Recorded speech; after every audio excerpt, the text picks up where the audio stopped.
You've just tuned into Legends of the Panel podcast, your bi-weekly one-stop shop for comics, TV shows, interviews, news, and more. Hosted by your infallible hosts, the Lady Archer. I'm trying to use all my words. My magic hat. Your magic hat? Yeah, I brought my hat. Do you want to see it? Is it a sorting hat, too? Oh! That wasn't a magic hat, man. And famously off-roading hosts Chulak and KJ the Comic Guy. I am not going to do a Monty Python sketch. Why not? I'll go from doing that voice. I don't like spam. You know what? Across the, I love spam. No, I have spam, and spam. Are you suggesting coconuts migrate? And now, to kick things off, here's the crew from Legends of the Panel podcast. KJ the Comic Guy, the Lady Archer, and Chulak.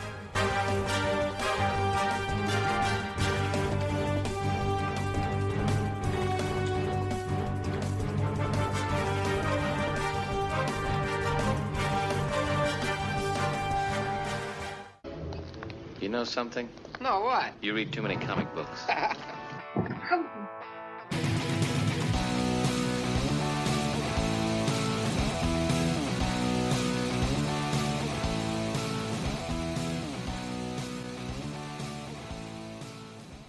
Welcome, everyone, to another episode of a Legends of the Panel podcast. We have been away for quite some time, albeit we are running a little limited tonight on some audio issues, so hopefully right now the duct tape and Elmer's glue is holding it together.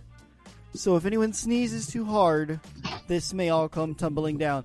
Meanwhile, Lady Archer's in the background, cat wrangling is what it sounds like.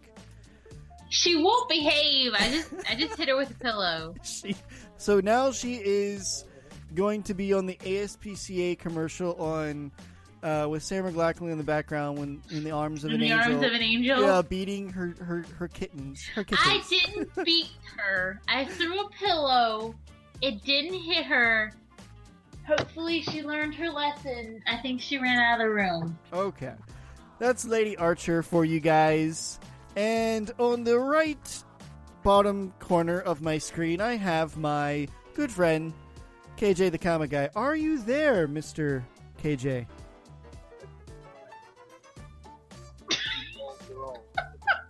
Do we have him? I think we may have lost him. Checking one more time. Oh, hello. We hear him. He is there, albeit with Elmer glue and duct tape. So, we hear you. Welcome. So smack you. What you need to do is you lick your finger, rub them together, and then touch the wires with your big and middle toe. That is totally... Saw that in a movie. I think it'll work. Down Periscope is the movie where you saw that with Kelsey Grammer. I as soon as you said it, I was like, hey, that reminds me of... Yep, that's the scene she's explaining. Anyway, welcome to the show. We have been on hiatus for a little over a month. We had the good old Christmas, New Year's, and now we're kind of back into the swing of things midway through January. So welcome back to the show. We've got a new format in which we will be doing this show. As stated in the past, I'm no longer going to do full recaps of your favorite CW, Flash, Arrow, Supergirl, and Netflix TV shows anymore. Instead, I'm just going to do a comic, movies, and TV roundup, which is just kind of all of the trailers, premieres, teasers. That's kind of going to go on. And then, of course, I have a pop culture tie-in with comic books on things that are going on. So everything from the back behind the scenes, the possible rants and raves, going to talk about it. And then, of course, we have been off the bandwagon of comics for a while. The rest of the crew have a slew of comic books that they want to talk about later on and hot picks to pick up for tomorrow. I actually have one that I can't wait to talk about. Actually, I think this is the only one that I'm really wanting to get tomorrow. Actually, there's two. I take that back. Never mind, there's three. Take that back. And one of them is... You are such a fudging liar. Well, I mean, one of them is like a volume of stuff, and then the other two are like issue ones, and I'm kind of excited. But anyway, we're going to get all of that later on. How is everyone, though? Another day, another dollar, buddy. Yeah, I feel you on that one. Yeah. How about you, Mr. KJ? I am dealing with puppy. You're dealing with puppy. That's right. He has a puppy. And not only does he have a puppy, I even messaged on his private Facebook page. I said, dare I even say more cute than Loki? Which is... Well, she should be with a name like Scarlet. Yeah. Oh, baby. The best part is she Scarlett Johansson or is she the Scarlet Witch? I'm going to go with Johansson. I'm going to say witch.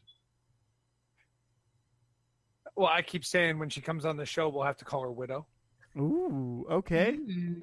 All right. So that kind of... All right. Well, cool. So Widow and Mr. Hiddleston and Loki. There we go. Cool. Awesome. Well, congratulations. Have fun. Watch the crown molding. And next thing you know, you're going to be buying baby gates that you haven't bought in a long time, sir. So there's already 2 baby gates downstairs. Halfway there. It's going to happen. There's already a large crate purchased and sitting up downstairs. Ooh. Why would I be watching the crown molding? Don't you mean I'd be watching the baseboard? Well, yeah, baseboard. Sorry, not crown molding. I'm special today. Dude. I'm special today. My gosh, whatever. Just today. I'd smack you right now if you were next to me. Wait till March. This is true. I actually got another update on my Toronto Comic-Con itinerary trip. American Airlines changed the flights around yet again. I don't know if I'm going to arrive early or late in Toronto. I just don't know. Because my flight changes from leaving at 5 o'clock in the morning and landing by like 11, or I'm leaving at 5 in the morning and arriving at 10 p.m. at night.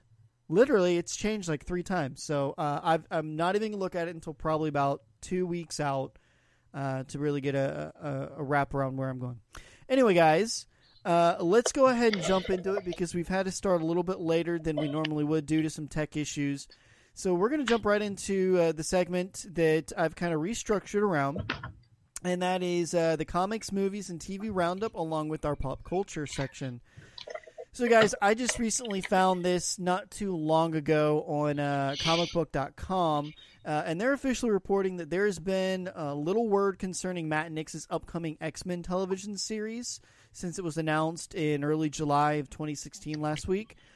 Details are still scarce, though, but the chairman of Fox did suggest that an official pilot could be coming within the next few weeks. So, kind of excited about that. But anyway, 20th Century Fox...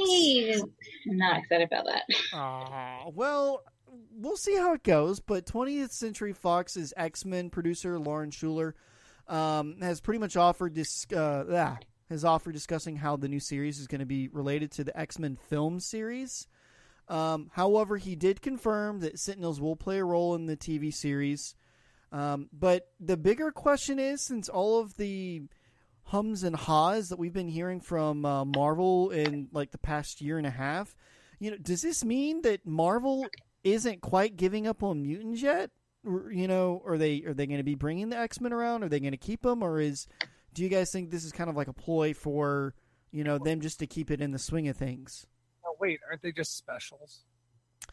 Well, you have this, and then you have another show that I'm going to talk about coming up that doesn't directly tie in with X-Men, but does have a play on mutants. So, but I want to know, it kind of felt like that the X-Men were like on this almost like a chopping block where they were kind of going to cast everything away and just start over new in a different aspect. And there's still stuff that keeps coming out. They'll have an issue of a few comics come out, and then they'll do a Disney Channel thing, and then the next thing you know, you've got another TV series that they're about to shoot out with a pilot here soon. But do you guys think that Marvel will ever like officially kick the bucket on X-Men?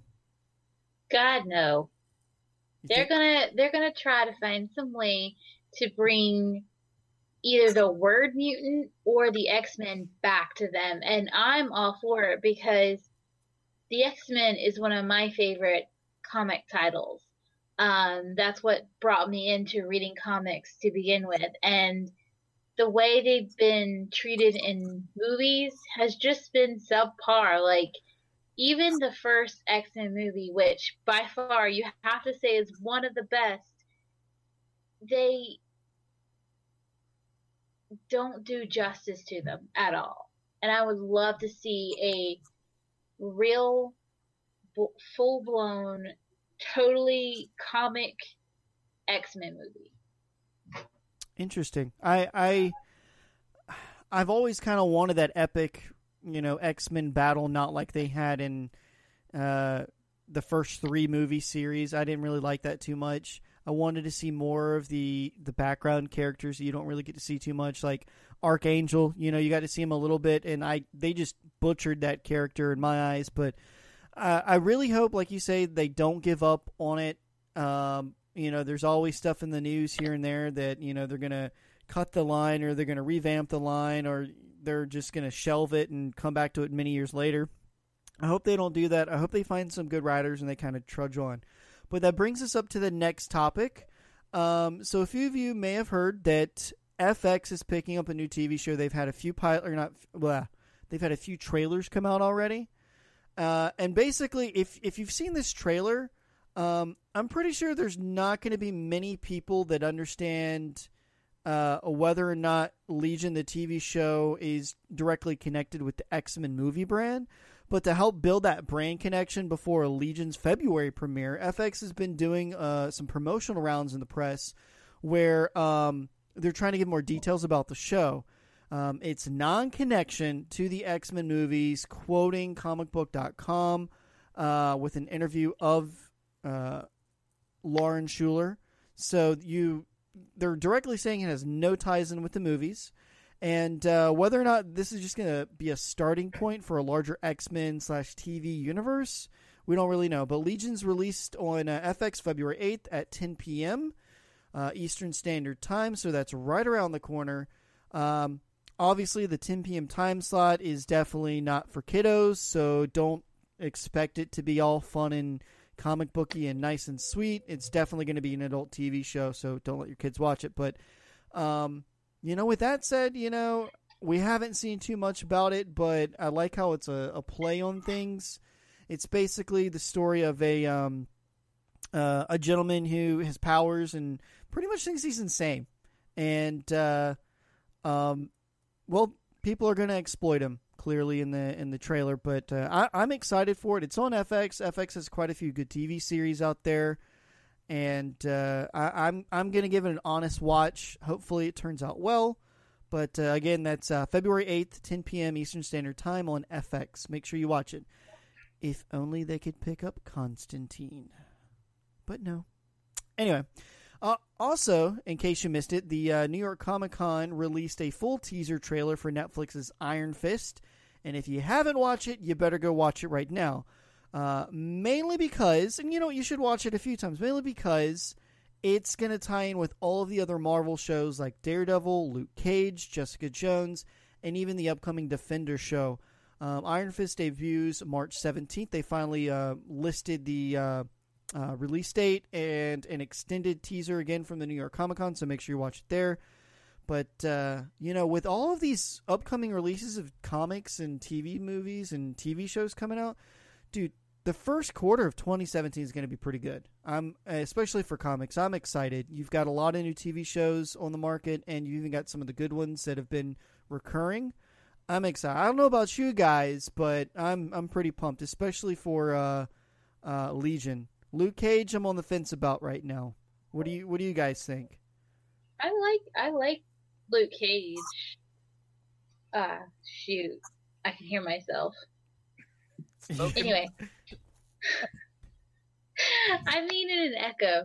I liked Luke Cage. I thought it was really well done. I thought,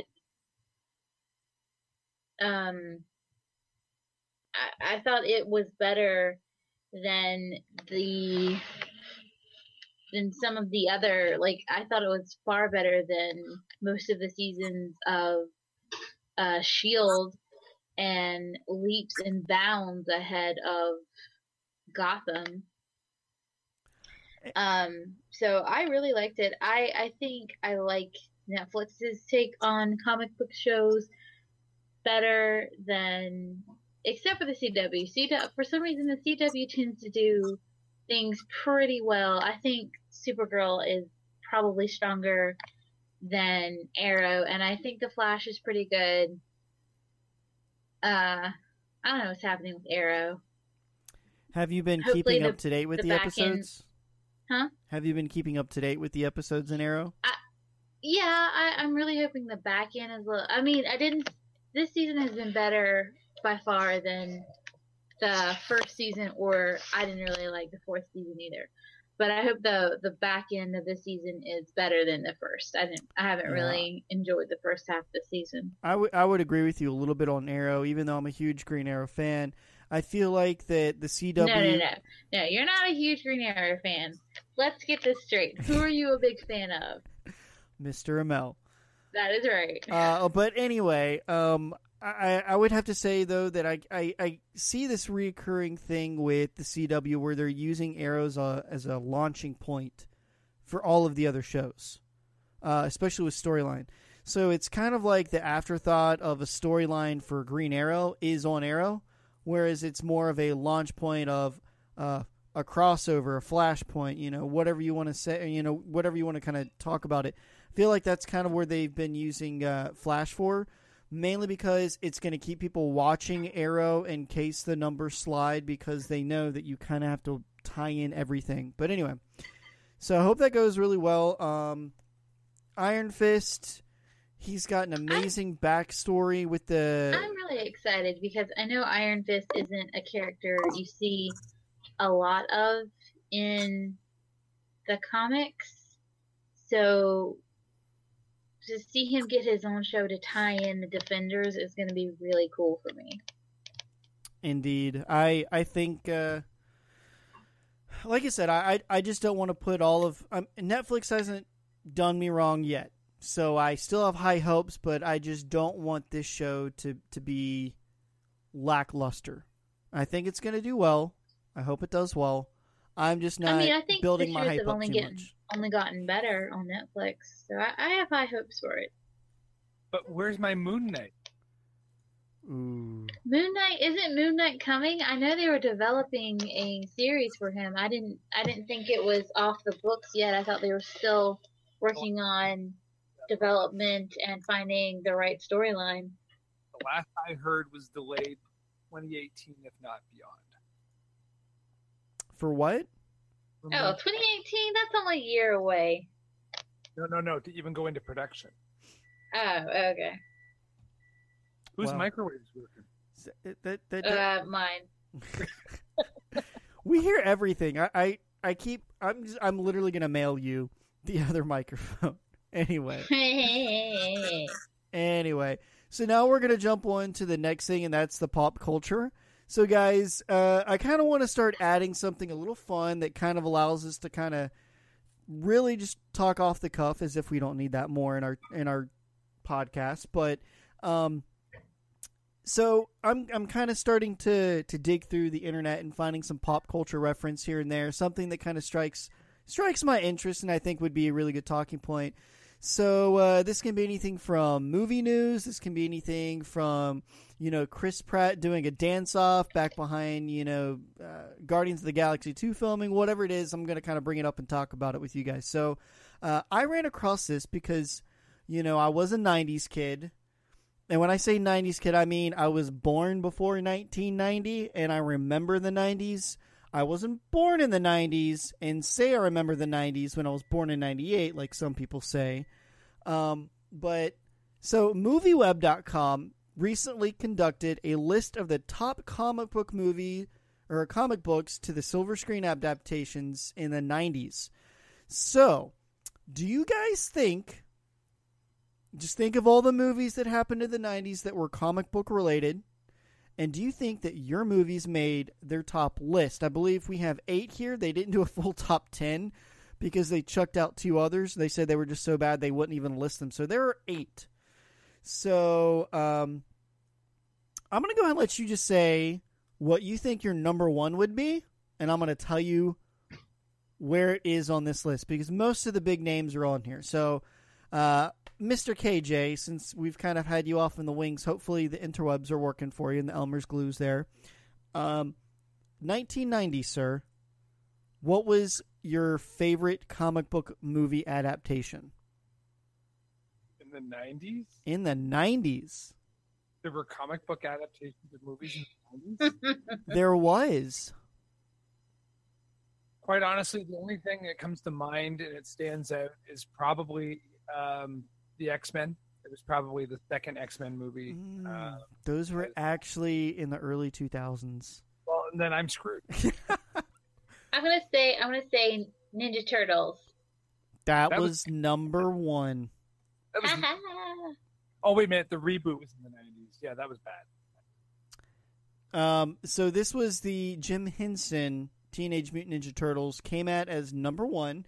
So I thought this was great because my top three were the top three coming to mind. And technically the number two that comes in, I knew it was a comic book, but when I saw it, I was like, yes, it came in at number two. Anyway, so number two was The Rocketeer because it was a comic book. So, oh my God, what was that? That was in my end. Ooh, someone needs to mute their peripherals. Number three, believe it or not, because it came in at the tail end of the series, was Batman Returns with Michael Keaton. Yeah, that came in as number three. I guess just because it's a Batman movie. Well, it's funny because I'm sorry. I pulled up a list of the movies that actually came out in the 90s. And it's like, oh, I didn't realize some of these were actually comic book movies. Yeah, I mean, you're finding, like, number four I've never even heard of before. I haven't watched this movie. But number four was called The Crow. Apparently that was a comic or comic strip. I've seen that movie. That was awesome. That was Brandon. That was a pretty good movie. That was Brandon Lee. That was the accident that killed Brandon Lee. That was a fantastic film. I haven't seen it, but it hit number four on this list. Number five, knew this was a comic, but didn't even think of it to be in the list, but it made it in the list, according to MovieWeb.com, was The Mask with Jim Carrey. Yeah. Number six, somehow it made onto the list, was Men in Black. Yeah. Number seven was The Mask of Zorro. Zorro's always been a cult classic from way back when, but I didn't know it was pegged as a comic book. And number eight, I really didn't think that this would be that low on the list. I knew it was a comic, but I really did not know it would be that low, was Blade. And I just heard the cat moaning in the background. Still going. He's very sad. He's very sad. I actually liked the Blade movies. However, they were nothing like the comic. I think that's where they kind of looked at the comic books or the stories or the comic strips and tried to compare them how well the movie did it justice, along with box office. I believe that's what their metrics were based off of. So, Teenage Mutant Ninja Turtles clearly hit number one. The Rocketeer was a phenomenal movie for Disney. They're even making a reboot, which is crazy. And obviously, Batman is Batman. Again, I'll be honest, I haven't seen The Crow, but from what you guys say, I may have to go back and watch this movie. Dude, you have to watch it. It's the unfortunate part is that parallels down to within, I think it's 1 month in age, the death of Bruce Lee with the death of his son Brandon Lee, both of them involved in film accidents. Wow, it's amazing because it was like almost exactly 20 years later. Now, I bet you I can tell you the bottom three. Those were the bottom three. Was Men in Black, Mask of Zorro, and Blade. They only did a top 8. Those were okay. So the worst ones of the 90s, I can tell you. Oh, the last Teenage Mutant Ninja Turtle movie where. Ooh, had a little bit of an internet hiccup there. Not even that one. So the worst movie of the 90s from a comic book perspective, Fury, Agents of S.H.I.E.L.D. with David Hasselhoff. Oh, yeah. I thought that was the late 80s, but that was the 90s. That was 98, my friends. Ugh. Wow, David Hasselhoff. Followed closely by Judge Dredd with Sylvester Stallone. I don't know. I liked Judge Dredd. I mean, it wasn't a great movie, but I don't know. If you go back and watch it now, it's just so bad it's good kind of a thing. Well, and then followed very closely next to that would be Pamela Anderson as Barb Wire. Oh, vomit. Oh my gosh. But anyway, There was a Tank Girl movie in 1995. Yeah, I liked that movie. I mean, I thought it wasn't exactly Tank Girl from the comics, but it was entertaining to watch, except for that one part where she ripped out that other girl's eye. Oh, that was gross. And when I realized, I mean, Lori Petty and Naomi Watts. you guys just keep adding more and more to this list. This list did not go that far. That list is shit. It's not a great list. I think they just went with the top 8, and then in that bottom list Top of 8. grossing or just Again, top they mixed it best reviewed. According to Although this. I can't imagine anyone giving good reviews for Batman Returns or. Hang on, Batman Returns was Michelle Pfeiffer. Danny and Oh wait, DeVito. no. What's the one after that? that was Batman. No, Val Kilmer was. Batman Forever. No. Yeah. I don't know. After Michael Keaton quit, that was just terrible. I Yeah. liked the first Batman and the Batman Returns.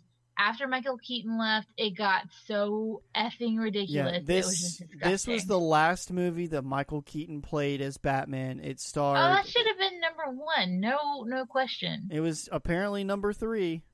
Well, that's that. Your list is stupid.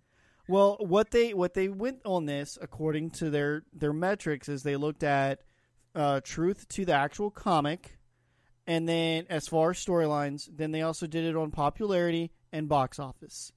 So, And Batman Forever only got number 3. I'm guessing that it didn't do well because of the fact that it wasn't extremely close to the original storylines.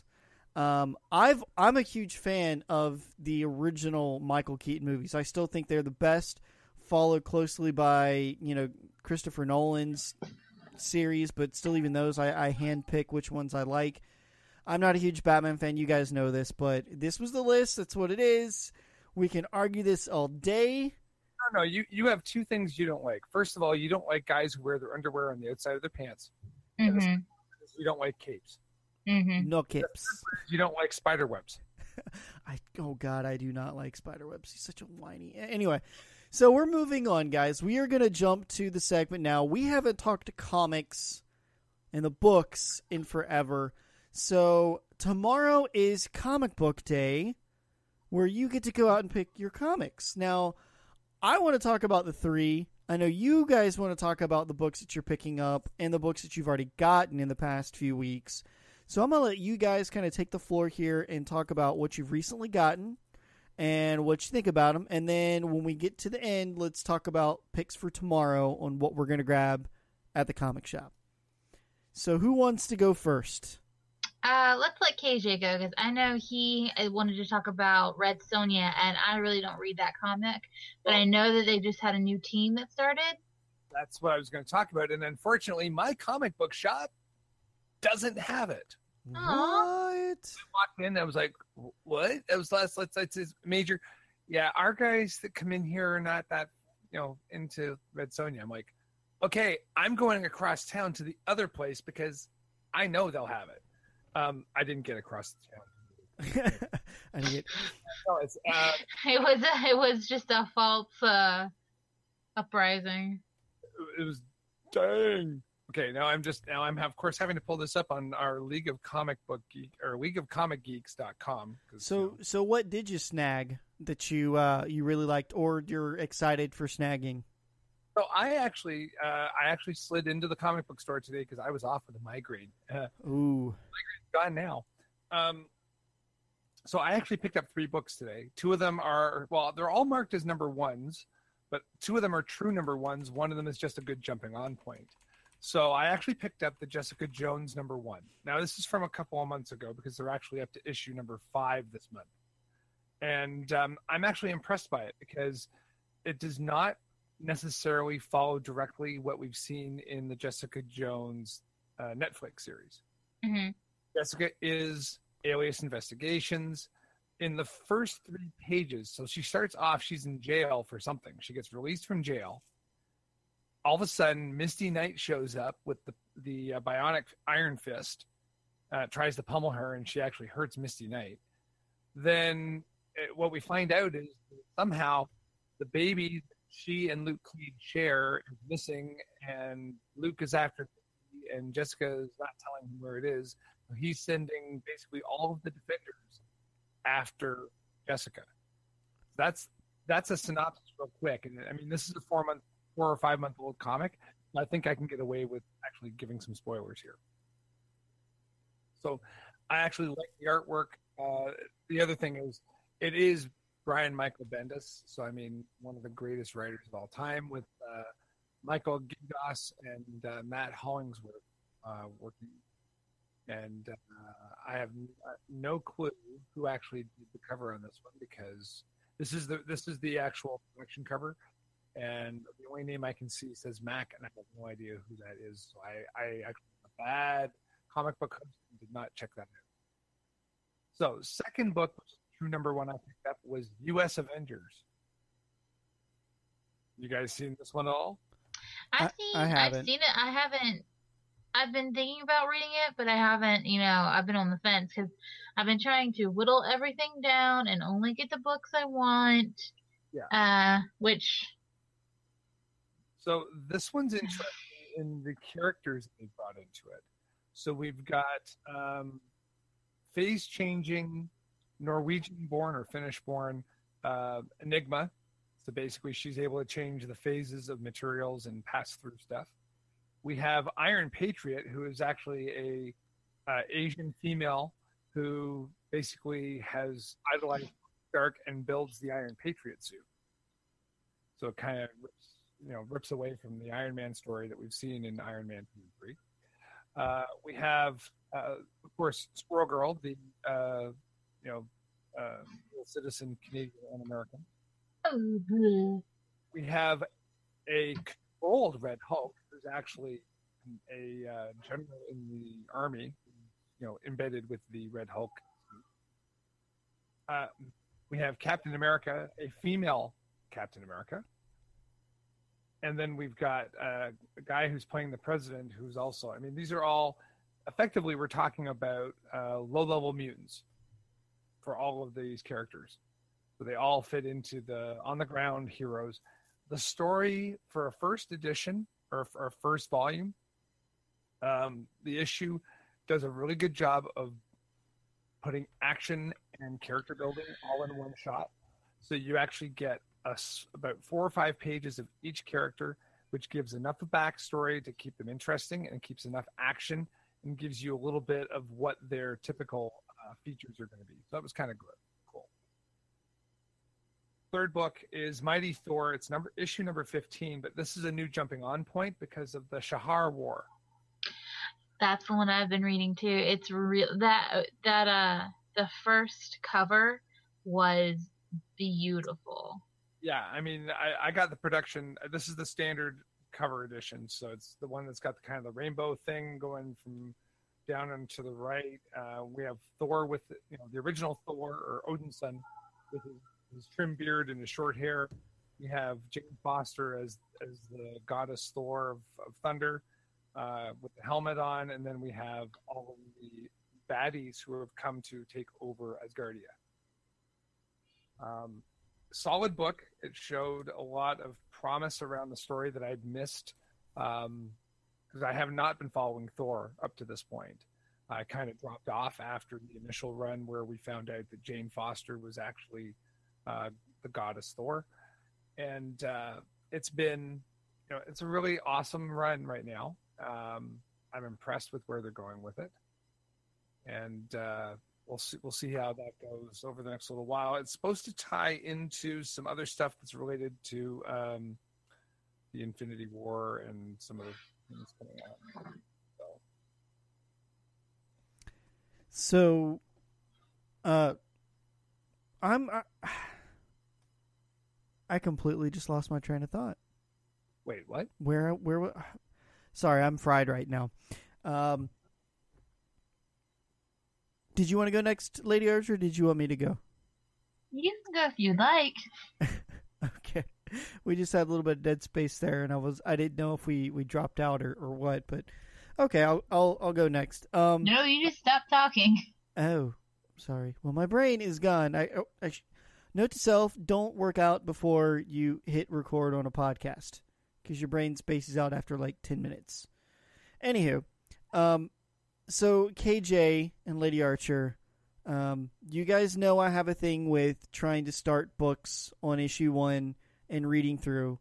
Although I can go back and get, different trades and stuff like that and catch back up. But anyway, I was really excited, mainly because of the artist and writer that was involved. And I saw #1 issue, and I was like, I'll kind of look at it and see what it's about. It comes out tomorrow. This is going to come from Image Comics. And Mr. Charles Soule, which I know KJ's a pretty good fan of, is releasing a new character for Image Comics, and the comic is called Curse Words.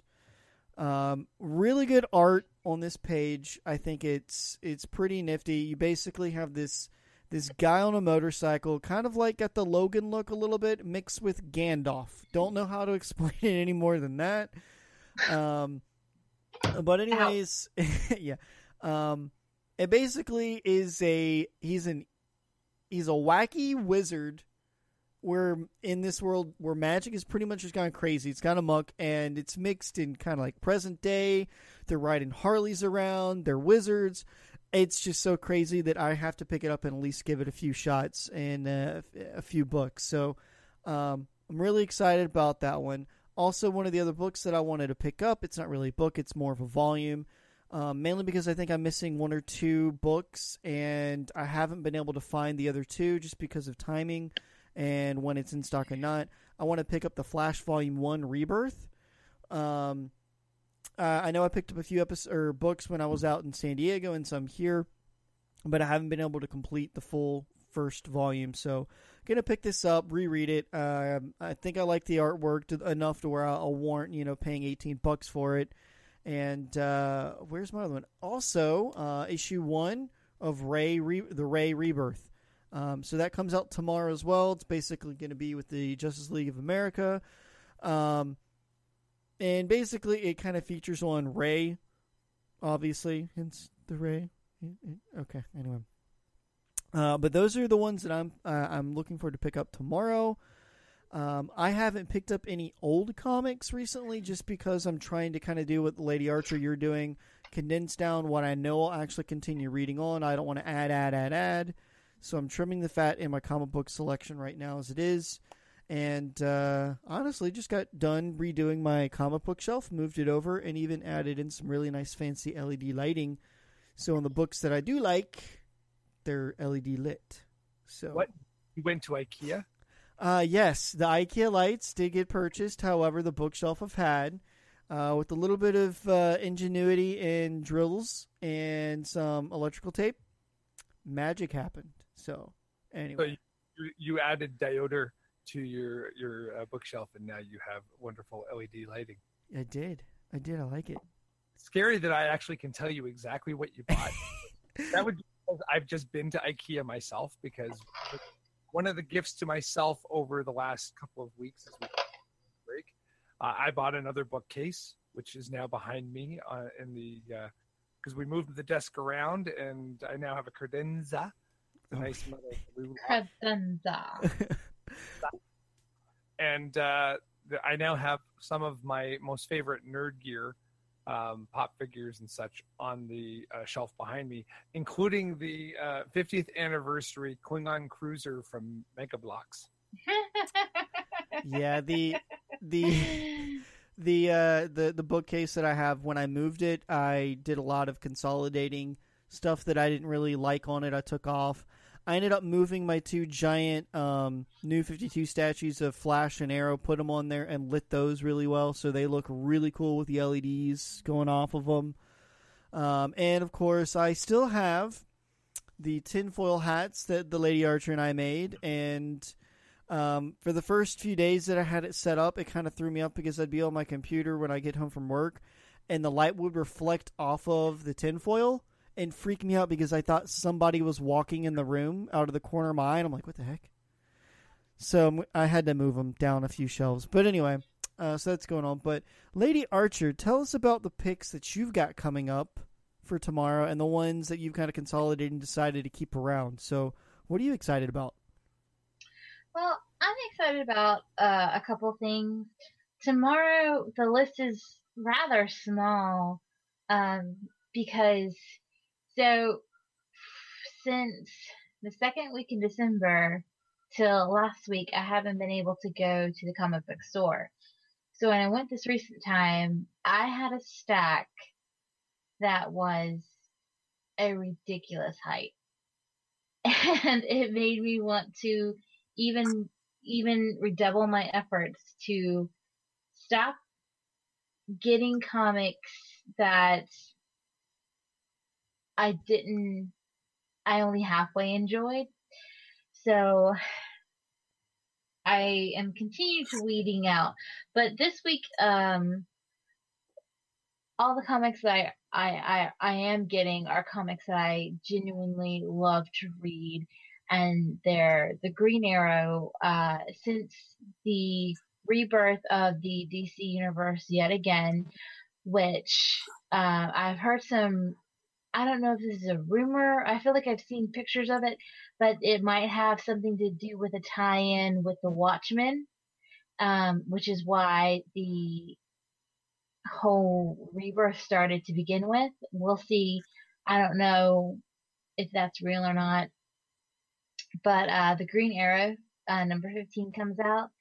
And then another set of books that I've been enjoying is The Uncanny Inhumans.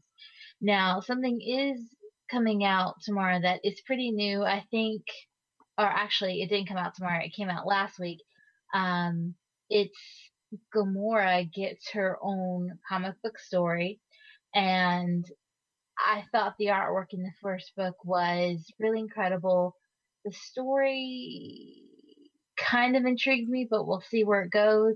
I am going to stick really hard to my 5-book rule. So we'll see if I get past 5 books with this one. But yeah, those are the ones that I'm most interested in reading. A few weeks ago, they came out with a new story arc for Walking Dead, which is the Whisperer War. So if you read Walking Dead, stop listening right now. So the Whisperers are the new villains right now. And basically they're humans that live in this kind of pack mentality. And they survive by taking the skin of the walkers and putting it on them. And they're able to corral the walkers like you would, like a sheepdog corrals sheep. That is just creepy and disgusting. It's pretty cool. The leader is a woman named Alpha. And sadly, we lost a beloved character from Walking Dead yet again. Lucille, Negan's beloved bat, was smashed and shattered in a recent comic book. Well, I think some fans would enjoy that if they're watching the TV show right now. Yeah, I know, and I've read articles recently about the massive rage quit everybody did with Walking Dead when Glenn died, and I just have to say, as a person who's read the comics from issue, I think 24, 25, you had it coming. If you just read the comics, you would have been prepared. Don't love anybody in literature because they'll just kill them off and you'll be left with a giant hole in your heart. I have learned this very well through reading all of the Game of Thrones books. I was just about to say, just the Red Wedding alone. I remember, I knew it was coming. I didn't read all of the books, but I would kind of like read ahead on like Wikipedia and stuff like that to kind of get like the gist of the storyline. And you know, on Wikipedia they had a brief, you know, setting of what the Red Wedding was going to be like. And then when I saw the episode title, The Red Wedding, I was like, ooh, this is about to get bloody. And then it happened, and then I went on to the internet the next day, and the priceless YouTube videos of people's reaction to watching The Red Wedding was just fantastic, because so many people were so angry and upset, and I'm just like, you should have read the books, or cheated. Think about the last episode of the first season. You know, the of Walking Dead protagonist gets his head chopped off. You should have known from that point on it was all downhill and a messy, bloody, painful, crying into your own hands, tears dripping down you, waking up in cold sweat kind of a thing. Yes. Yep. Anyway, it's a great TV show. I will never stop watching it. Well, which is only like 1.5 seasons more, and then it's done. Yeah, I think they got like 2 seasons left. It's technically like 1.5 seasons because they're not doing the full like 12 seasons or 12 episodes in a season anymore. I think they're doing like 8 or 9. So anyway, but yeah, so that's that. But what else do you have on the books? Or so you're trying to stick to that 5-book rule? Because I'm trying to do what you're doing, but I just know. And you know me. So I went through all of my comic books and I purged a lot of books. Did you go in with all of your ongoing series and just set them down on the comic table in front of the comic book shop guy and just I don't want this one, and then you just burn it in front of him? I end this storyline. I want this. I didn't burn it. I mean, I'm not a monster, but I was like, I can't read this anymore. Because it's boring. Yeah, he gets it all the time. Yeah, but so what else you got, or is that what you had? That's what I had. I mean, there are other books, but none that have really like jumped out at me. It's kind of been a slow. Honestly, I've had a hard time finding time in the past few weeks to sit down and read everything. I still have a big stack that I haven't made my way through. Things have been a little crazy at work. I know you like I said earlier off show, you keep posting all of the deliciously tasty things on your Instagram, and I'm like, I'm on a diet. Stop. It's not fair. Oh, honey, you should go ahead and quit that diet because you know you're going to. Well, I have been doing really well. Like over the holiday season, I gained like 12 or 15 pounds. I don't remember. And now I'm back down to where I'm like only +6. All right. So I'm trying to get back to where I was before. And in my mind, if I can get back to where I was before, I'm just going to keep going and stick with it. And hopefully it works out, but we'll see. But who knows? Maybe I'll give updates on all the shows on today. Chulak is down or plus this amount. No, don't do that to yourself. Well, First of all, it'll bore me to death. Will it bore you, KJ? Pretty much.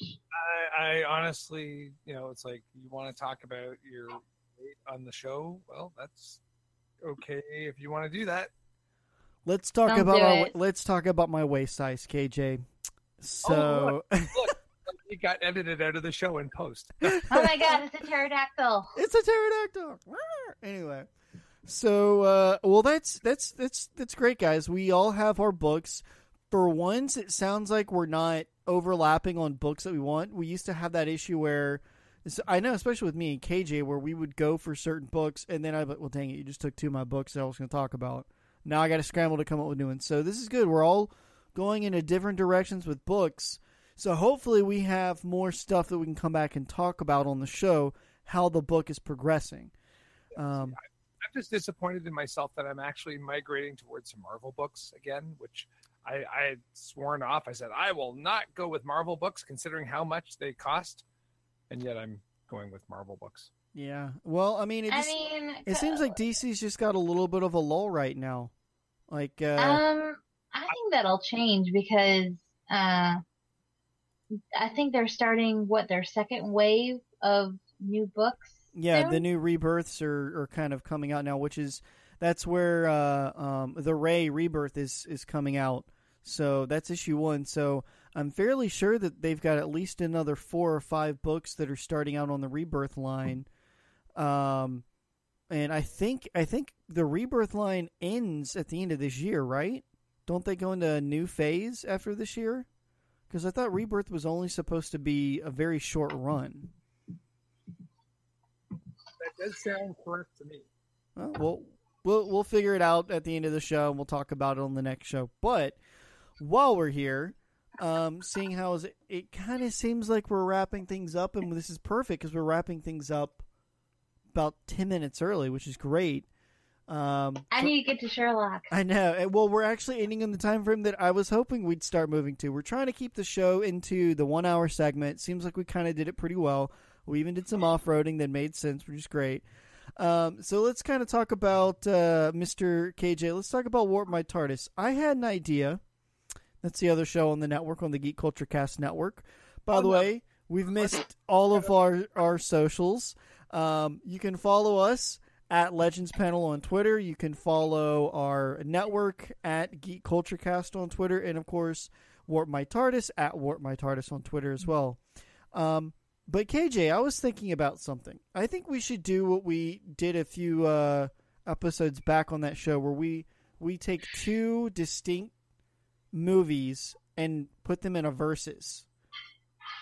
Those episodes did really well and drew a bunch of people in. So I know we've done a few other verses in the background, but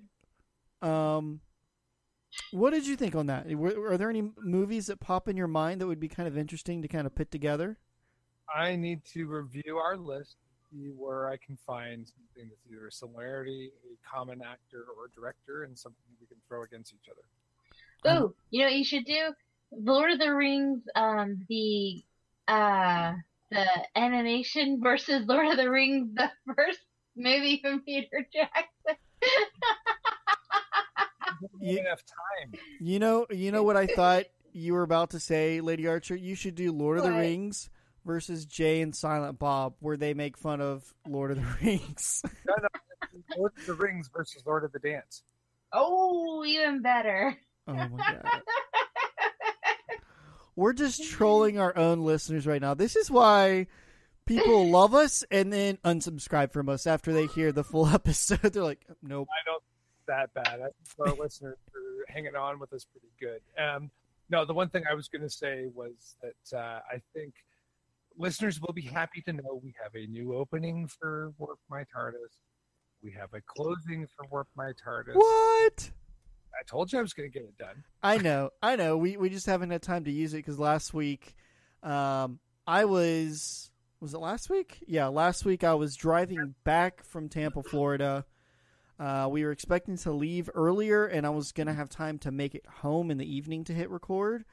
But then we had to drive Somebody got drunk. No, I didn't drink, which is really kind of amazing. The thing that kind of stuck us was we had to drive through this little old town in Florida called Orlando. And Hold on. You were in Tampa. Uh-huh. And you had to drive through Orlando? Yeah, you take 95 from the East Coast. You go all the way down through South Carolina, Georgia, which is on the east side of Florida. And then once you pass Daytona, you get on to Interstate 4 and head west that goes through Orlando and then takes you to Tampa on the other side of the state because Tampa's on the west side. No, that's actually the quickest way for me. Otherwise, I'd have to go through Atlanta, which is not anywhere near me, and then drive all the way down. Don't go through Atlanta. Yeah. It'll blow your brains out. Yeah. You come down to hit Jacksonville and then hang a right.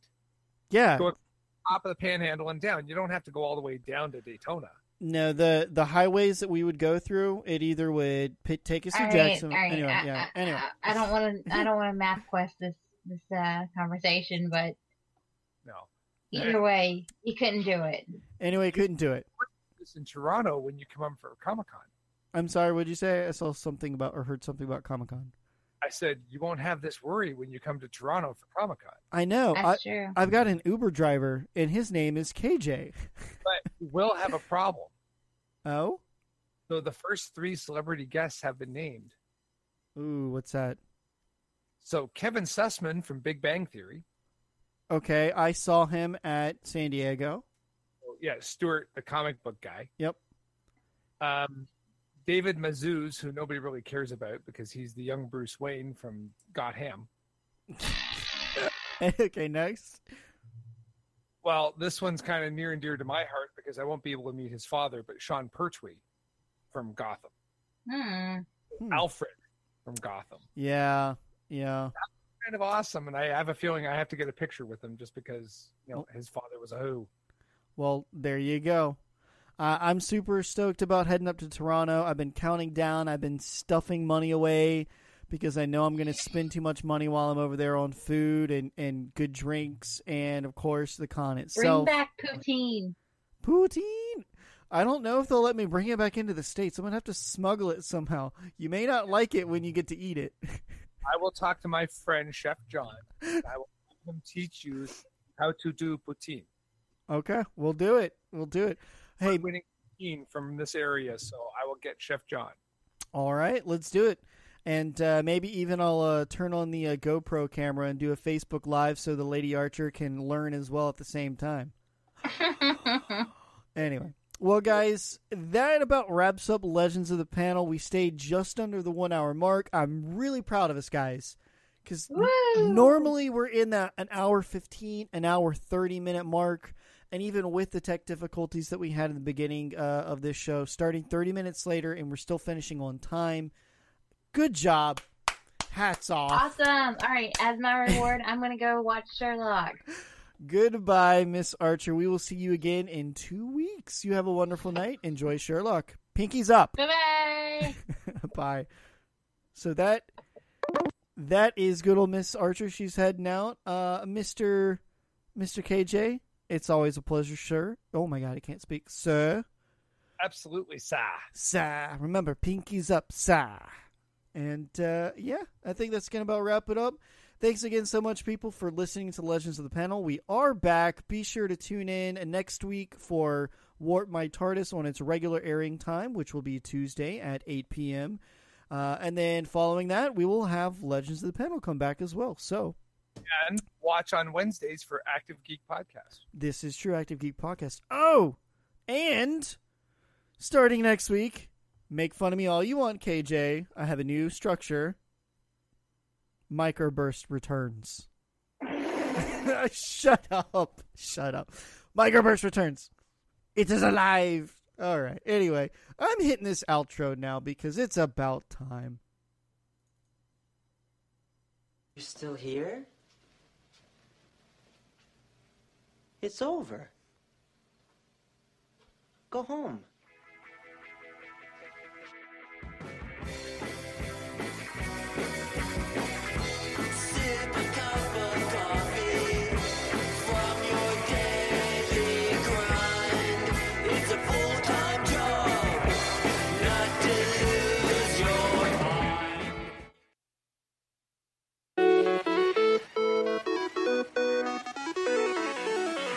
This has been a presentation of the Geek Culture Cast Network. To find out more, email us at geekculturecastnetwork@gmail.com or follow us on Twitter @geekculturecast.